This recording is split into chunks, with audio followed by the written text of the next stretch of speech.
What up, Keck fam? Welcome back to another video. Today we have a special story for you.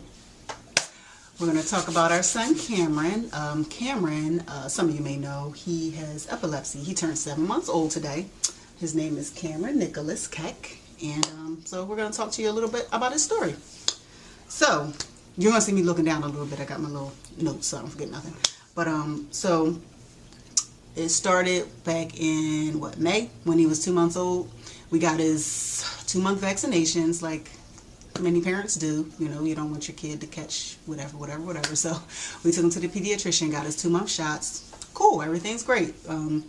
We get to bring him home, and just like a normal kid after vaccinations, a little soreness on his leg or whatever, a little crabby, a little sleepy, whatever. So he goes to sleep, and yeah, oh, happy day. So 2 days later, we noticed that he was making a face. And we just thought he was being silly. At the time, we didn't think anything of it, but we noticed he was just going like this. And we're like, oh, ha, ha, giggle, he's being so silly, you know. So he just kept doing it. We noticed it kept happening. But then the look started getting like progressively more scary. You know, there was a time where his eyes got really wide, and we couldn't snap him out of it. We're like, Cameron, hello. So that's when we knew that, you know, something was weird. So, of course, I got on Google, which, you know, you shouldn't do that. Just don't, you know. Never do that. But I got on Google, and I kept seeing things about seizures. I kept seeing people saying stuff about absent seizures. And I was like, okay, I mean, I should probably go to the pediatrician. You know, if this could possibly be a seizure, then, you know, let's do it. So I took him into the pediatrician, and I think Terry was at work. So I took him to the pediatrician.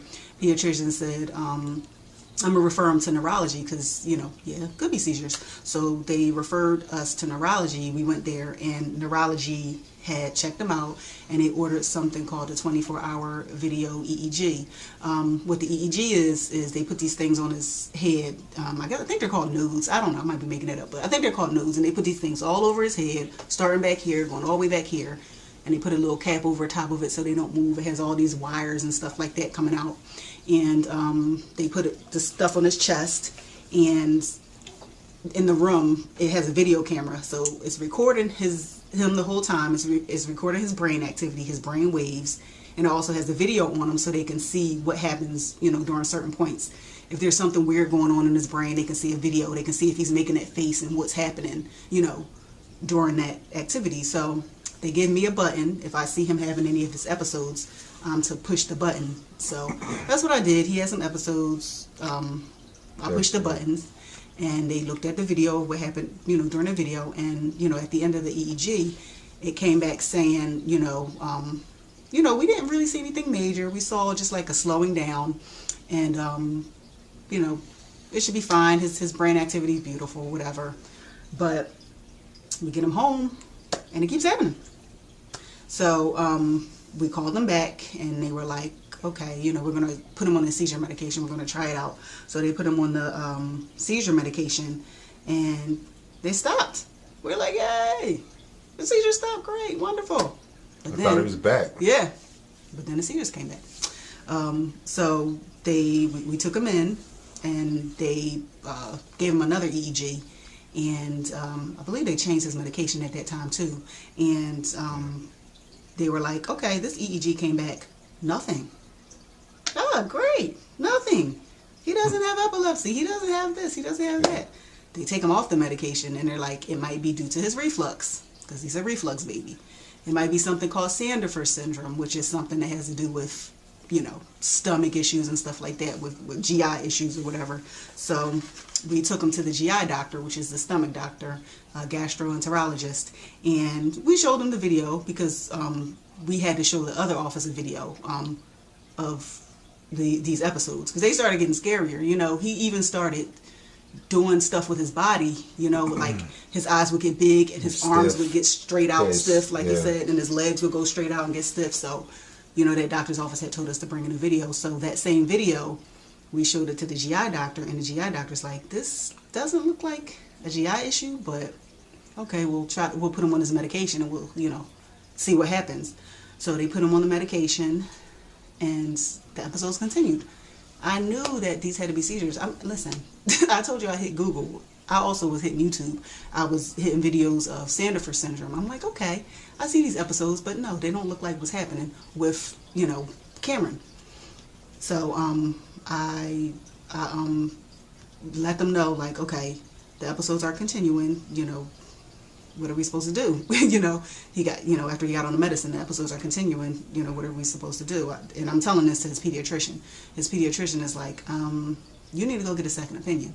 So we took him into another hospital, and they wanted to do their own EEG, and they wanted to do their own MRI, because the other hospital, they had done an MRI too, and that came back normal. So this hospital wanted to do their own EEG, they wanted to do their own MRI, and it was just really disturbing because, you know, with the MRI, he's a baby, you know, and with this hospital, they wanted to put him to sleep to do his MRI. So I was like, crap, like, I was terrified. I was crying and everything, because I'm like, this is the first time my baby's ever getting put to sleep, you know. It's just very emotionally draining. So, you know, we took him there, and that hospital, thank God we went there, because they're like, oh, he has epilepsy. I knew it, because I knew what the episodes looked like from YouTube. You know, so they're saying he has epilepsy, and they call it focal epilepsy, which means that all his seizures were coming from one side of his brain, and then he's having tonic seizures, and that means, you know, the stiffening that he was getting of his body, that's the tonic seizures. So they ordered a genetic testing called Invitae, and Invitae is a genetic testing that it's like an epilepsy panel. So they ordered that, and that came back normal, which is great, you know, and they gave him their own medication that they wanted him to be on, because the other hospital took him off everything, you know. So seizures started getting more aggressive, and then he started getting them in clusters. Now, the clusters were traumatizing, you know, so they were coming anywhere from 2 to 18. The most we've seen back to back was 18. And when I say clusters, I mean back to back. Very, very that means he's having one, coming out of it, boom, here's another one. Just back to back to back to back. And one time we saw that happen 18 times. So that's the most he's ever had in a cluster. So we started taking him to the hospital. This is when him going to the hospital back and forth started happening. We took him to the ER. They admitted him. This was the day that we seen 18. They took him to the hospital, admitted him. They did, let me see, I wrote it down, EEG. They did a spinal tap. They did blood work. They did just all types of things. And everything was coming back normal. So they also gave him new medication. They said, try this, we'll see what happens. And then they also sent us home with an emergency medication. Now, this emergency medication was supposed to be used if he has a seizure that lasts 5 minutes straight, or if he has clusters that last 5 minutes, because, you know, after 5 minutes, that's when it starts getting dangerous, you know, on his brain or whatever. So they sent us home with that. And he didn't have a seizure in 20 days, which for us was amazing, because he was having seizures all the time. Amazing. So after 20 days, he didn't have any seizures, and then they came back all of a sudden in the middle of the night. One night, I'm looking, I'm just like, no. That didn't just, no, that wasn't the seizure, no. And then it happened again. I'm like, darn it. So we took him back to the hospital. We kept going back and forth. His medication kept getting adjusted and stuff like that. And you know, he just kept having these seizures. I mean, one time he held his breath. He started holding his breath during seizures. One time he held his breath just a little bit longer than I was comfortable with. So we called the ambulance, and the ambulance took him into the hospital.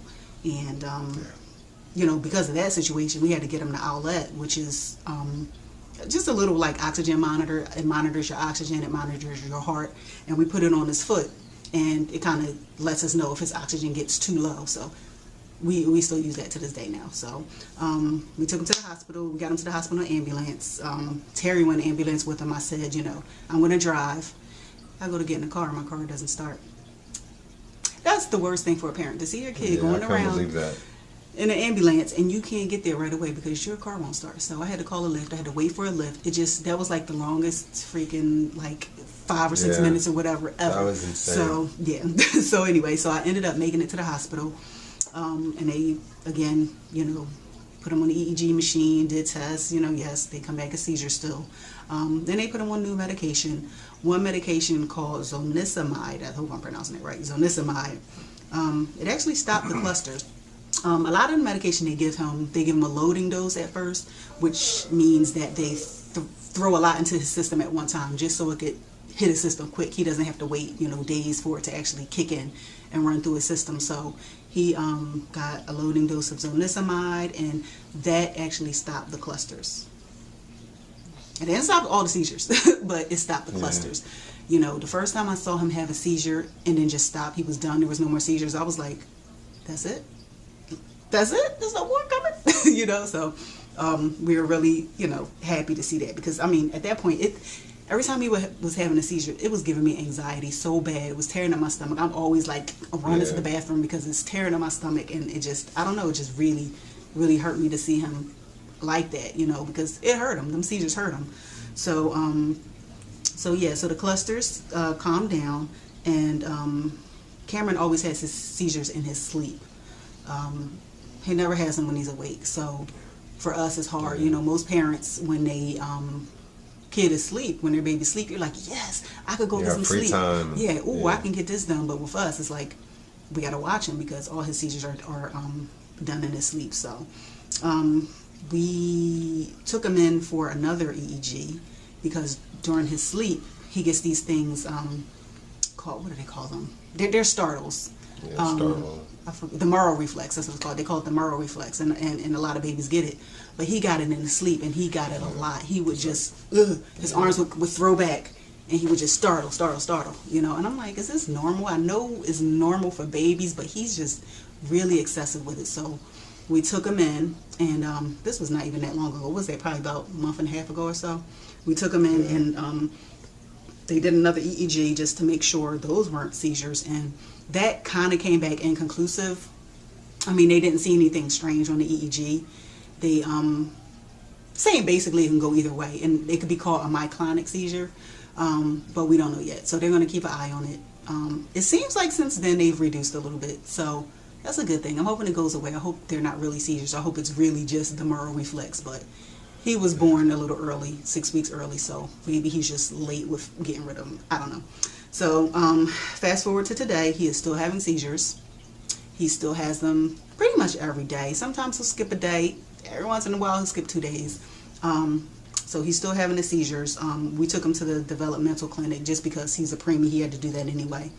And because of the seizures, he is behind a little bit, which we believe he's going to bounce back because he's Cameron. Come on, So he's going to bounce back. He has to do physical therapy. He has to do occupational therapy. But we do believe that he is going to get back on track. He's liking it so far. Already he's showing a little improvement. He held his bottle for the first time the other day, which was great because he was having trouble with hand-eye coordination. So that was fantastic. So we're just looking forward to some more progress. One other thing that I could say that we had to deal with too was his pediatrician practice. They were encouraging us to continue to get him vaccinations. Now, like I said in the beginning, 2 days after his vaccinations is when the seizures started, and they have never stopped. He's had probably close to 150, if not more, seizures since those vaccinations, 2 days after those vaccinations. So no, absolutely not. We will not be getting any more vaccinations, ma'am. Thank you. So they kicked us out the pediatrician practice because we chose not to continue to harm our child when his seizures are not even controlled. So they kicked us out. So we found another, thank God for Facebook, because there's local groups and stuff, and I, asked them who will take kids that are not vaccinated. So we found a practice. We found a very nice pediatrician that we are happy with, and we are thankful for her. So yeah, that's a good thing. As far as neurology, the next step, if these medication that he's on now does not help his seizures come down even more, because even though he's not having the clusters, he's still having these seizures almost every day. The next step could be CBD oil, or CBD, whatever, however they do it, or the keto diet. And they do have keto for babies, so he said his patients have great success with it. And is this baby pulling my hair? Yeah, he got you. He got you. They said they have great success with the keto diet as patients. So we are, we're eager to try those things if it comes to that, because for me that's the more natural approach, and I tend to like natural approaches because he's on like 3 different seizure medications now and still on the reflux medication too. So that's 4 different medications. So I really would just like to see, how that goes. And we're also waiting for genetic testing results to come back, because we did another genetic testing. Remember I told you we did the neurology panel one. So now we did a whole genome. It's called whole genome genetic testing, which means they took samples from Cameron, they took samples from Terry, they took sample from me, and they want to just see if anything from us would possibly contribute to him having seizures. The doctors tell us that the vaccinations would only cause seizures if he had a predisposition for epilepsy already or seizures already. So I don't know. I just know we're not getting them. So we'll see. We'll see what the results say when they come back. In the meantime, we are just trying to stop blaming ourselves, for certain things. We're learning to stop trying to point everything out as a trigger, and just try to not treat him like he's handicapped or nothing like that.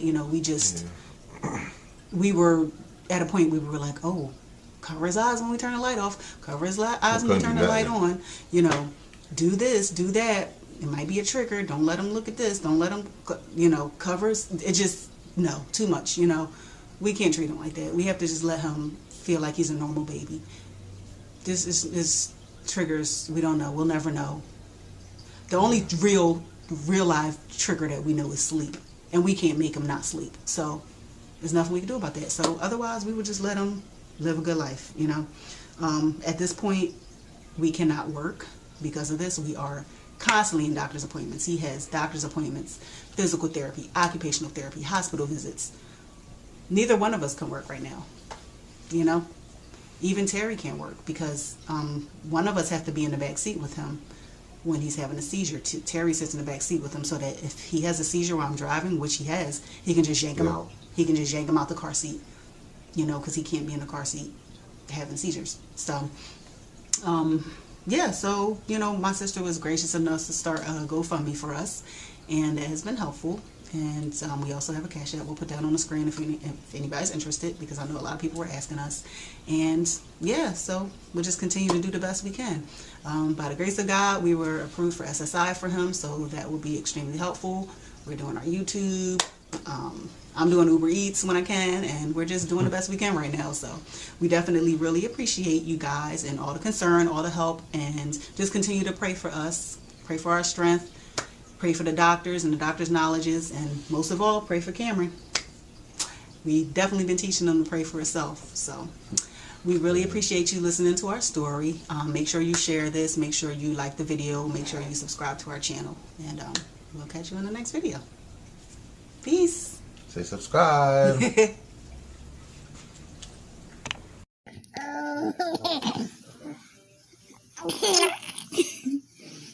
I'm not even saying that. What's so funny? He just laughing.